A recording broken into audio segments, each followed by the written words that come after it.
ഇപ്പോൾ പാലായിൽ ജോസ് കെ മാണിക്ക് കനത്ത തിരിച്ചടി തന്നെ എന്ന് പറയേണ്ടിയിരിക്കുന്നു. പാലായിൽ ഇടതുമുന്നണിക്ക് ഭരണം നഷ്ടമായിരിക്കുന്നു എന്നുള്ളതാണ് ഈ നിലവിലെ രാഷ്ട്രീയ സാഹചര്യത്തിൽ വളരെ പ്രധാനപ്പെട്ട വിവരം തന്നെയാണ് പാലായിൽ നിന്ന് പുറത്തു വരുന്നത്. ഇടതുമുന്നണിയുടെ ഭാഗമാക്കി ജോസ് കെ മാണിയെ മാറ്റിയെങ്കിലും ഇനി ജോസ് കെ മാണിക്ക് ഇടതുമുന്നണിയിൽ തുടർന്നുകൊണ്ട് എത്രത്തോളം ഭാവിയുണ്ട്, ഇടതുമുന്നണിയിലെ ജോസ് കെ മാണിയുടെ നില സുരക്ഷിതമാണോ എന്ന ചോദ്യങ്ങൾ ഉയരുന്ന തെരഞ്ഞെടുപ്പ് ഫലം ഇപ്പോൾ പാലായിൽ നിന്ന് വരുന്നു. അവിടെ ഇടതുമുന്നണിക്ക് ഭരണം നഷ്ടമാകുന്നു എന്നുള്ളതാണ്. ഒപ്പം കിഴക്കമ്പലം മധ്യ കേരളത്തിലേക്ക് വരുമ്പോൾ എറണാകുളം ജില്ലയിലെ നിരവധി പഞ്ചായത്തുകളിൽ മാറ്റുരയ്ക്കുന്ന കിഴക്കമ്പലത്ത് അടക്കം 2020 മുന്നേറ്റം നടത്താൻ സാധിക്കുന്നു എന്നുള്ളതാണ്. കിഴക്കമ്പലം നിലവിൽ ഭരിക്കുന്നത് 2020 അവിടെ 11 വാർഡുകളിലും 2020 ലീഡ് ചെയ്യുന്നത്. മറുഭാഗത്ത് കോൺഗ്രസും CPIM-ഉം കക്ഷി ഇടതിന് ഭരണം നഷ്ടപ്പെടുന്നു എന്നുള്ളതിന്റെ ഒരു പ്രധാന കാരണമായിട്ട് വന്നിരിക്കുന്ന മറ്റു ചില വിവരങ്ങളുണ്ട്. അതായത് ബിജു പുളിക്കക്കണ്ടം, ബിനു പുളിക്കക്കണ്ടം, ദിയ ബിനു പുളിക്കക്കണ്ടം ഈ 3 പേരും ലീഡ് ചെയ്യുന്നു എന്നുള്ളതാണ് രഹസ്യമായ വിവരങ്ങൾ. അവരവരുടെ ഡിവിഷൻ വാർഡുകളിൽ മുന്നിട്ട് നിൽക്കുകയാണ്. അതായത് അവിടെ സ്വതന്ത്രം തീരുമാനിക്കും ആര് ഭരണത്തിലേറണം എന്ന്. ശ്രീജിത്ത് ടെലിഫോൺ ലൈനിലുണ്ട്. ശ്രീജിത്ത്, പാലായിൽ ഇടതു ഭരണം നഷ്ടമാകുമ്പോൾ അത് എന്ത് സാഹചര്യമാണ് അവിടെ സൃഷ്ടിക്കപ്പെട്ടത്?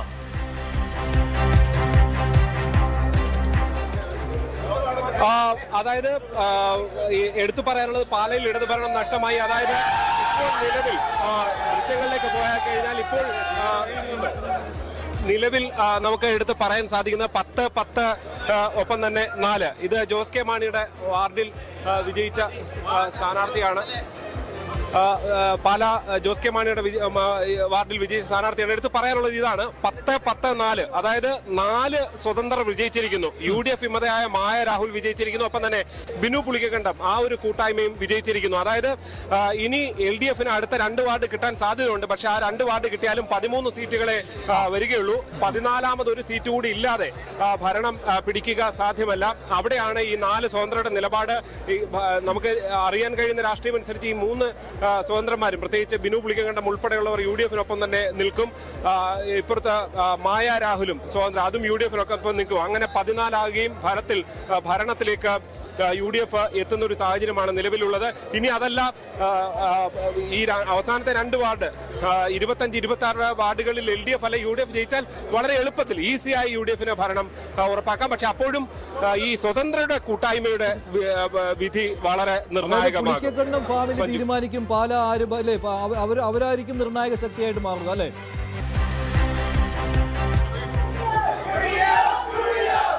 തീർച്ചയായും മഞ്ജുഷ, പുളിക്കക്കണ്ടം ഫാമിലി തന്നെ തീരുമാനിക്കും. ആ 3 വോട്ടുകൾ തന്നെയാണ് ഇതിൽ നിർണായകമാകുക. ആർക്കും വ്യക്തമായ ഭൂരിപക്ഷം ഇല്ലാത്ത സാഹചര്യത്തിൽ നമ്മൾ ഇവർ സ്ഥാനാർത്ഥിയാകുന്ന സമയത്ത് തന്നെ നമ്മൾ അത്തരത്തിൽ ഉള്ള വിവരങ്ങൾ നൽകിയിരുന്നതാണ്. അതായത് ഈ സ്വതന്ത്ര കൂട്ടായ്മയായിരിക്കും ഒരുപക്ഷെ പാലായിൽ നിർണായകമാകുക എന്നുള്ളത്. ഫലത്തിൽ തെരഞ്ഞെടുപ്പ് ഫലം വന്നപ്പോൾ അതിലേക്ക് തന്നെ കാര്യങ്ങൾ എത്തിയിരിക്കുന്നു എന്നുള്ളതാണ് നമുക്ക് കാണാൻ സാധിക്കുന്നത്. എന്തായാലും ഒന്നും ഉറപ്പിച്ച് പറയാൻ കഴിയുകയില്ല. പാലായാണ് കേന്ദ്രം, അവിടെ എന്തും സംഭവിക്കാം. അത് എങ്ങോട്ടായിരിക്കും ഇവർ നീങ്ങുക എന്നുള്ളതും ചാക്കിട്ട് പിടുത്തവും ഒക്കെ കാണേണ്ടി വരും. പക്ഷെ നിലവിൽ LDF-ന് ഭരണം നഷ്ടമായി എന്ന് തന്നെ പറയാം അല്ലേ? മഞ്ജുഷ, അവിടെ ഒരു പ്രതികാരത്തിന്റെയും ചതിയുടെയും ഒക്കെ കഥയുണ്ട്. കഴിഞ്ഞ തവണ CPM ചിഹ്നത്തിൽ മത്സരിച്ച ബിനു പുളിക്കക്കണ്ടത്തെ കേരള കോൺഗ്രസ് ചെയർമാനായി അനുവദിച്ചിരുന്നില്ല.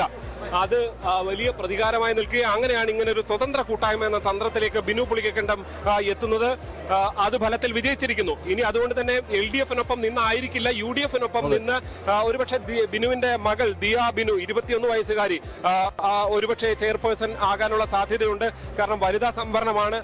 അതിൽ ഒരുപക്ഷെ സ്വതന്ത്ര മായ രാഹുലുണ്ട്. അവർക്കും ഒക്കെ കൂടി ചേർന്നുകൊണ്ട് ഒരുപക്ഷെ ഭരണം പങ്കിടാനുള്ള സാധ്യതയാണുള്ളത്. എന്തായാലും ബിനുവിന്റെ ഒരു മധുര പ്രതികാരം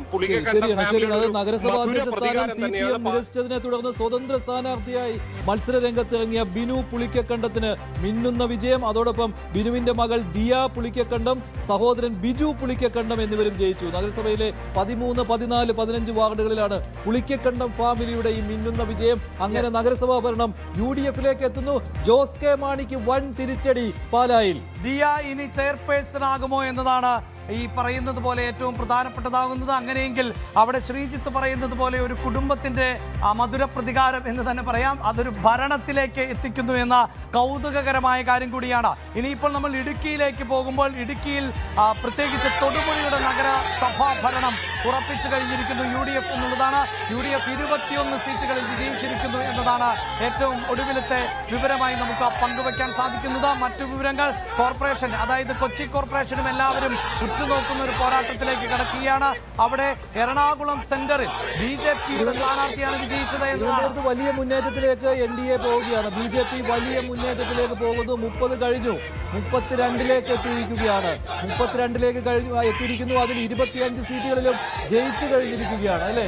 വലിയ മുന്നേറ്റത്തിലേക്ക് പോകുന്നു. അങ്ങനെ പക്ഷേ 51ലേക്ക് എത്താൻ പറ്റുമോ എന്നുള്ളതാണ് ഇനിയുള്ള ചോദ്യം. അവിടെ UDFന്റെ സീറ്റുകൾ കുറഞ്ഞാൽ അല്ലെ അവിടെ BJPക്ക് കേവല ഭൂരിപക്ഷത്തിലേക്ക് എത്താൻ കഴിയും. അതല്ലെങ്കിൽ ബുദ്ധിമുട്ടായിരിക്കും. എന്തായാലും ഇഞ്ചോടിഞ്ച് പോരാട്ടത്തിൽ നിന്ന് BJPയുടെ ഒരു വളർച്ചയിലേക്ക് തിരുവനന്തപുരം പോകുന്നു. 32-25 7 സീറ്റുകളുടെ വ്യത്യാസം. കോർപ്പറേഷനിൽ ദീപ്തി മേരി വർഗീസ് വിജയിച്ചു എന്നതാണ് അതായത് 2 മേയർ സ്ഥാനാർത്ഥികളായിരുന്നു കൊച്ചിയിൽ പ്രധാനമായും കോൺഗ്രസ് മുന്നോട്ട് വെച്ചത്. അതിൽ ദീപ്തി മേരി വർഗീസ് കോൺഗ്രസിനെ സംബന്ധിച്ചിടത്തോളം യുവ വനിതാ നേതാവ് എന്ന നിലയിൽ എടുത്തു പറയേണ്ട ദീപ്തി മേരി വർഗീസ് വിജയിച്ചിരിക്കുന്നു എന്നുള്ളതാണ്. കൊച്ചി കോർപ്പറേഷനിൽ നേരത്തെ തന്നെ മേയർ സ്ഥാനാർത്ഥിയായി രംഗത്തിറക്കിയ 2 പേരിൽ ഒരാളായിരുന്നു ദീപ്തി മേരി വർഗീസ്. ജയിച്ചു. VK മിനിമോളും ജയിച്ചു. 2 പേരും ജയിച്ചു. UDFന്റെ VK മിനിമോൾ ജയിച്ചു.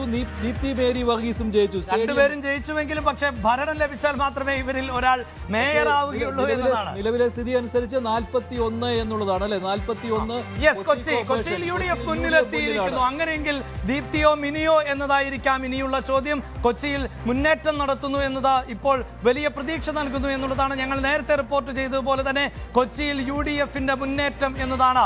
ഇപ്പോൾ വ്യാവസായിക തലസ്ഥാനം എന്ന് വിശേഷിപ്പിക്കാവുന്ന കൊച്ചി കോർപ്പറേഷനെ തിരിച്ചു പിടിക്കുന്നുവെങ്കിൽ അത് കോൺഗ്രസിനെ സംബന്ധിച്ചിടത്തോളം വലിയ ആശ്വാസം നൽകുന്ന ഒന്നായി മാറുന്നു എന്ന് തന്നെ പറയേണ്ടിയിരിക്കുന്നു. നഗരത്തിന്റെ ഭരണം വീണ്ടും UDFന്റെ കൈകളിലേക്ക് തിരിച്ചെത്തുന്നു എന്നുള്ളതാണ്. VD സതീശന് അഭിമാന പോരാട്ടമായിരുന്നു. കൊച്ചി കോർപ്പറേഷനിൽ ഏറെ ദിവസങ്ങൾ അദ്ദേഹം ക്യാമ്പ് ചെയ്ത് പ്രവർത്തിച്ചിരുന്നു കൊച്ചി കോർപ്പറേഷന്റെ ഭരണം തിരികെ പിടിക്കുന്നതിന് വേണ്ടി. അങ്ങനെ ആ അഭിമാന പോരാട്ടത്തിൽ മെട്രോ നഗരത്തിന്റെ ഭരണം കൊച്ചിയിൽ തിരികെ പിടിക്കാൻ പോവുകയാണ് UDF എന്നുള്ള കാഴ്ചയാണ്. 41 സീറ്റിലേക്ക് വളർന്നിട്ടുണ്ട്. അതേസമയം തിരുവനന്തപുരത്ത് ഇപ്പോഴും BJPയുടെ മുന്നേറ്റം 32-25 എന്നായി കൂടിയിരിക്കുകയാണ്. കോഴിക്കോട് ഏതാണ്ട് ഒപ്പത്തിനൊപ്പം എത്തുന്ന സാഹചര്യമാണുള്ളത്. 26-24 എന്ന കണക്കിലേക്ക് എത്തുകയാണ്. LDFും UDFും തമ്മിൽ നേരിയ വ്യത്യാസം മാത്രമാണ് ഏറ്റവും ഒടുവിലത്തെ ഡേറ്റ പങ്കുവെക്കുമ്പോഴുള്ളത്. അപ്പോഴും ശ്രദ്ധാകേന്ദ്രം തിരുവനന്തപുരം തന്നെയാണ്. 32 സീറ്റുകളിൽ NDA മുന്നിട്ട് നിൽക്കുമ്പോൾ ആ നഷ്ടം മറുഭാഗത്ത് LDFിനാണ് എന്നുള്ളതാണ്. 25 സീറ്റുകളിലാണ് ഇപ്പോൾ LDFന് മുന്നിട്ട് നിൽക്കാൻ പറ്റുന്നത്. കൊച്ചിയിൽ 33-25 എന്ന നിലയിൽ UDF മുന്നിട്ട് നിൽക്കുന്നു. തൃശ്ശൂരിൽ UDF 24-16 എന്ന നിലയിൽ മുന്നിട്ട് നിൽക്കുന്നു. കോഴിക്കോട് പക്ഷേ LDFിനാണ് മേൽക്കൈ. അത് പക്ഷേ കേവലം 2 സീറ്റുകളിൽ മാത്രമാണ്. കണ്ണൂരിൽ 20 സീറ്റുകളിൽ ഇപ്പോൾ UDF പിടിമുറുക്കുന്നു എന്നുള്ളതാണ്.